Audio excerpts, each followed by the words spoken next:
Hello everyone, and welcome back to the Calvin Tobin Show. I am your host, Calvin Tobin. Today we have a lot to talk about, so let's get right into it. All right, last night we had a great night full of baseball, and we got a little bit of everything as we got high-scoring games to close finishes to pitchers being strikeout kings. And last night we had an all-star pitching matchup as we had Miami Marlins Pablo Lopez take on the Milwaukee Brewers Corbin Burnes. And these pitchers absolutely balled out because it was a close, low-scoring game the entire way. The bases were practically empty, and Pablo Lopez struck out 11 batters, while Corbin Burnes struck out 7 batters. And all the way up until the 9th inning, it was 1-1. And that 1-1, those runs came early on in the game for both the Marlins and the Brewers as Colton Wong and Jesus Aguilar hit home runs for them to keep it tied up. And then as soon as the 9th inning hit, the relief pitchers were starting to come in, and Miami's pitchers were walking and giving up hits all throughout the 9th inning. And then the bases ended up being loaded where the pitcher walked Chase Peterson with the bases loaded, and then the score ended up being 2-1, where the Brewers ended up on top, getting their 21st victory of this season.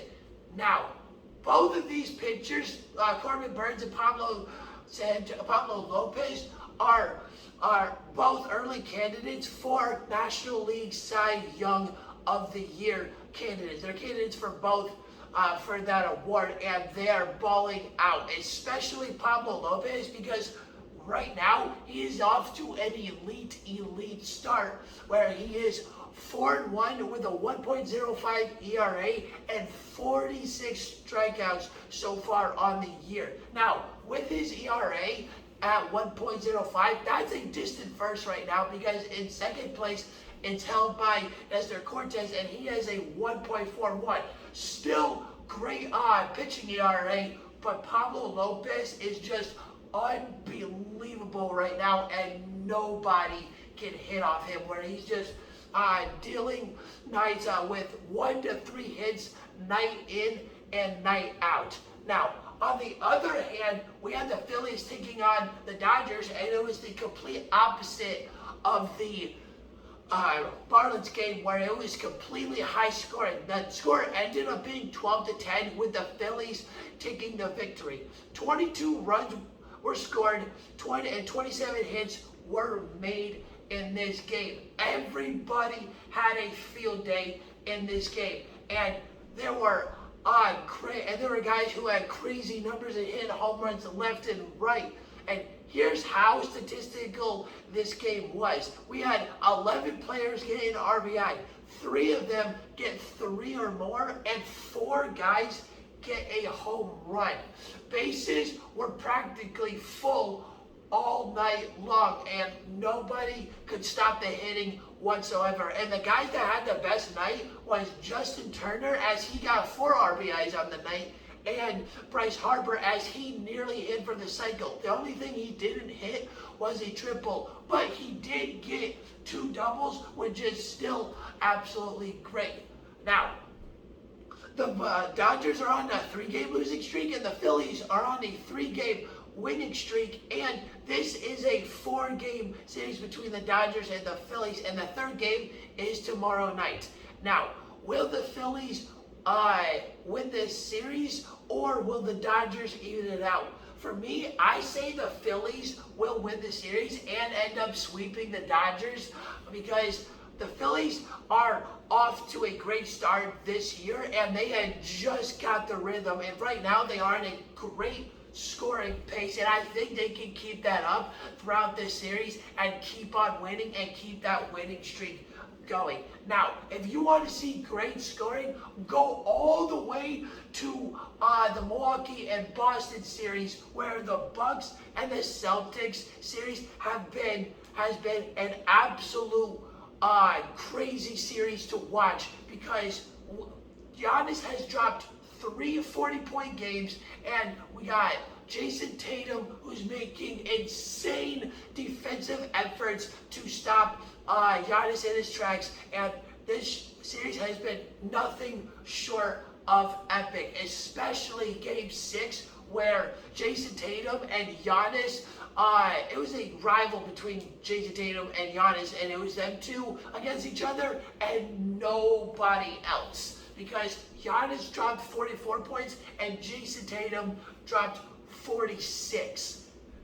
These guys just went all out. And what the crazy thing about this entire series is that Giannis has proved undoubtedly that he is the best player on the planet in this league, no matter what, because of what he's been able to do in the playoffs and how he has been able to upgrade his game and become an all-around player, being able to make consistent shots from outside the basket instead of being close up and in the paint. Yeah, and he's great. Also become a great facilitator of the ball, and improving his teammates and helping them upgrade their skills to improve this Bucks team all around. And the craziest part about Giannis's performance is that he's averaging 35 points a game without his secondary star, Chris Middleton, and he's doing it against one of the top scoring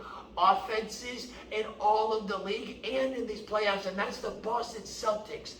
Giannis is unbelievable and is just proving to everybody more and more and more.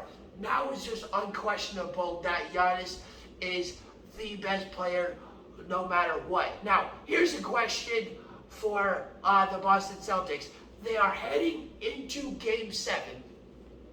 Boston, ever since Jason Tatum has arrived in Boston, the farthest that Jason Tatum and the Boston Celtics has ever gone is the Eastern Conference Finals. Let's say they beat the Bucks in Game 7 and go on to face the Miami Heat. Is this team good enough to get to the NBA Finals, especially against this Miami Heat team? Because this Miami Heat team beat them in the Eastern Conference Finals a couple years ago, and now it's a rematch this year, and this Miami team is stronger and better. So how is Jason Tatum and Jaylen Brown and Marcus Smart going to be able to stop and manipulate Jimmy Butler and his Miami offense so they can finally get their first NBA Finals appearance for themselves and for the first time since 2008? That's a big question, especially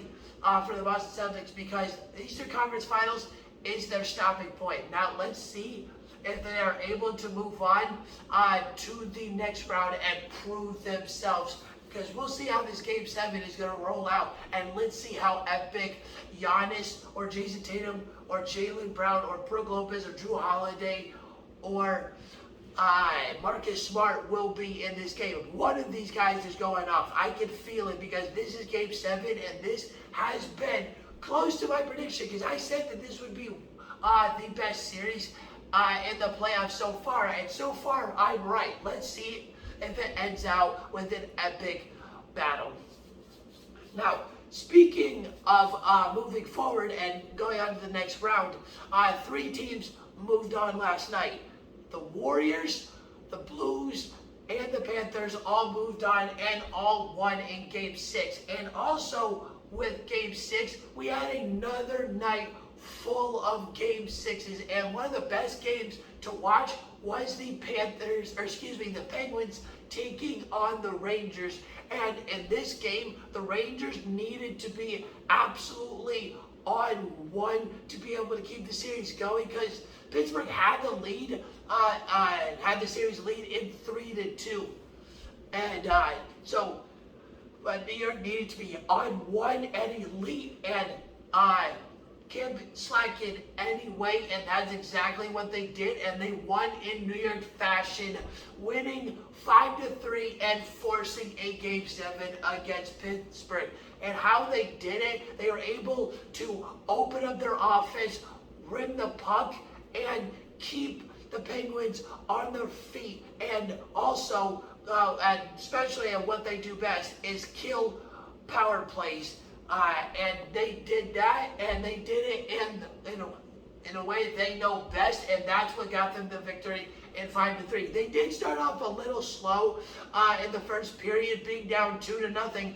But as soon as that second period started, they scored 3 in the second period and 2 in the third period. After that, they did what they needed to do: spread the offense, rimmed that puck, and killed all the power plays as best as they could and got the victory. Now, here's the thing about New York is they completely balled out in this game with their 3 top players.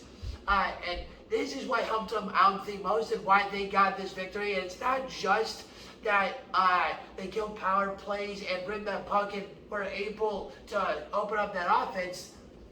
Now, Artemi Panarin, Adam Fox, and Chris Kreider were the base and backbone of that offensive rampage last night in scoring those 5 goals, where Adam Fox assisted on 4 of those goals, and Chris Kreider and Artemi Panarin scored the rest of those goals.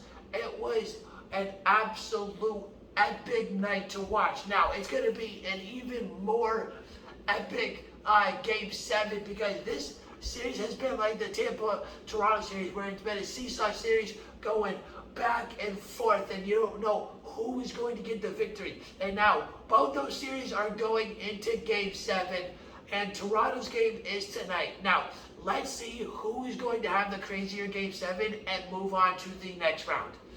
All right, that's the end of the Calvin Tobin Show. Please subscribe to my channel at Calvin Tobin Show so you don't miss out on any sports media. And please follow me on Instagram at Calvin Tobin Show so you don't miss out on any sports news whatsoever. And